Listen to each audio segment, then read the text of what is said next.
അസ്സലാമലൈക്കും. ഇന്ന് എൻ്റെ വീട്ടിലെ കുറച്ച് പ്ലാന്റ്സൊക്കെ നമുക്ക് കാണാം കേട്ടോ. ഒരുപാടൊന്നുമില്ല, എന്നാലും കുറേയൊക്കെ ഉണ്ട്. ആദ്യമായിട്ട് ഞാൻ കാണിക്കുന്നത് ഒരു മുല്ല. എൻ്റെ വീട്ടിൽ ഫസ്റ്റ് ഞാൻ വെച്ചിരിക്കുന്ന മുല്ലയാണ്.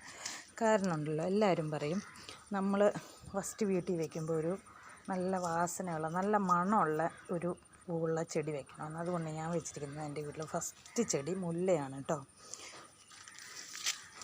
അത് കഴിഞ്ഞത് ഈ അരയില, എനിക്കിഷ്ടപ്പെട്ട ഒരു ചെടിയാണ് ഈ അരയില ചെടി. എന്നുവെച്ചാൽ നല്ല വലിയ ഇലയായിട്ട്. അത് കഴിഞ്ഞത് വേറൊരു അരയില, നല്ല പുഷ്യായിട്ടാണ് നിൽക്കുന്നതല്ല. അഗ്ലോണിമ, നല്ല അഗ്ലോണിമ ചെടി. മണി പ്ലാന്റ്, നല്ല ബിഗോണിയ. ഇത് നമ്മൾ വെള്ളത്തിൽ ഇടുമ്പോഴേ ഇങ്ങനെ വെള്ളത്തിൽ ഇട്ട് കഴിഞ്ഞ് വളർത്തുന്ന ഒരു തരം ചെടിയാണ്.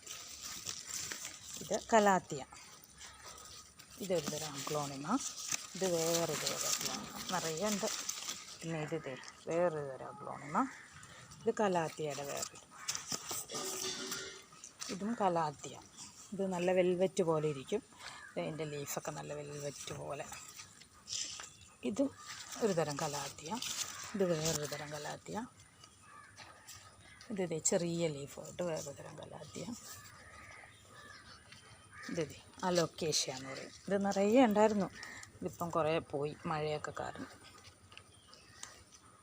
ഇതാണ് നമ്മുടെ ബട്ടർഫ്ലൈ പ്ലാന്റ്. ഇത് 2 തരമുണ്ട്. ഇത് നല്ല രസമാണ്. കുറേ വേറെ ചട്ടിയിലും ഉണ്ടായിരുന്നു, അത് കേടായിപ്പോയി. നിറയെ പൂക്കളൊക്കെ ആയിട്ട് ബട്ടർഫ്ലൈ പ്ലാന്റ്. ഇത് ഒരു തരം അഗ്ലോണിമ. ഇത് വേറൊരു തരം അഗ്ലോണിമ. പിന്നെ ഇത് സ്നേക്ക് പ്ലാന്റിൻ്റെ ചെറിയ തരം, ചെറിയ സൈസ്. ഇത് എനിക്കിതിൻ്റെ പേരറിയില്ല. ഇത് എന്തോ ഒരു തരം ചെടിയാണ്. ഇത് ആന്തൂറിയം. പിന്നെ അതാണ് പീസ് ലില്ലി. ഇതിനകത്ത് കുറേ പൂവൊക്കെ ഉണ്ടായിരുന്നു, ഇപ്പം പൂവൊക്കെ പോയി. ഇത് വേറൊരു തരം അഗ്ലോണിമ. പിന്നെ ഇതാണ് വർഷത്തിലൊരിക്കലേ പൂവുണ്ടാവുള്ളൂ. നല്ല രസമാണ് പൂ കാണാൻ. രാത്രി 12 മണിയാകുമ്പോൾ വിരിയും. ആ ചെടിയാണിത്. ഇതിനകത്തുണ്ടായിട്ടുണ്ട് പൂവ് 1-2 പ്രാവശ്യം. മണി പ്ലാന്റ്സുകളാണ്. ഇത് വേറൊരു മണി പ്ലാന്റ്. ഇത് പിന്നെ വേറെ തരം നിറയെ ഇങ്ങനെ പൊങ്ങി വന്നതാണ്, അത് ഇതായിപ്പോയി.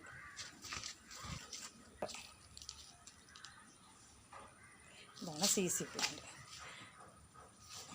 ഇതൊരു തരം അഗ്ലോണിമ. ഇത് വേറൊരു തരം അഗ്ലോണിമ. നമ്മുടെ വീടിൻ്റെ ഫ്രണ്ടിൽ വെച്ചേക്കും. ഈ ചെടിയുടെ ഒന്നും പേരെനിക്കറിയില്ല, എന്നാലും ഇതൊക്കെ നട്ട് വളർത്തി. ഇതൊക്കെ ഒരു തരം ഇലച്ചെടികളാണ്, നല്ല ഭംഗിയതാണ്. ഇതൊക്കെ CC പ്ലാന്റ്സ്. ഇതൊരു തരം ഇലച്ചെടി, നല്ല ബുഷിയായിട്ട് നിറച്ച ഇല മാത്രമായിട്ട് നിൽക്കും.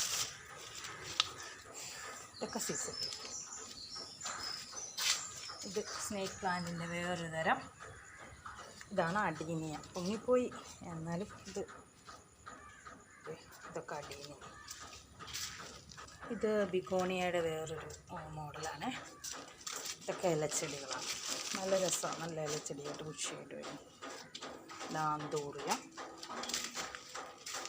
ഇതൊരു കോളാമ്പിപ്പൂ എന്ന് പറയും ഞങ്ങളുടെ അവിടെ. നല്ല രസമാണ് അതിൻ്റെ പൂവാണ്. ഇത് ചെത്തി. ഇതൊരു തരം ഇല്ലിച്ചെടി. നല്ല ഭംഗിയാണ് കാണാൻ. എനിക്ക് ഭയങ്കര ഇഷ്ടപ്പെട്ട ഒരു ചെടിയാണ്. നല്ല രസമുണ്ട്. ഒരു ഇല്ലിച്ചെടി. ഇതൊക്കെയാണ് എൻ്റെ വീട്ടിലെ ചെടികൾ, ഇലച്ചെടികൾ. എല്ലാവരും എൻ്റെ ഈ വീഡിയോ ഒന്ന് സബ്സ്ക്രൈബും ചെയ്ത് ലൈക്കും ചെയ്യണേ. Thank you.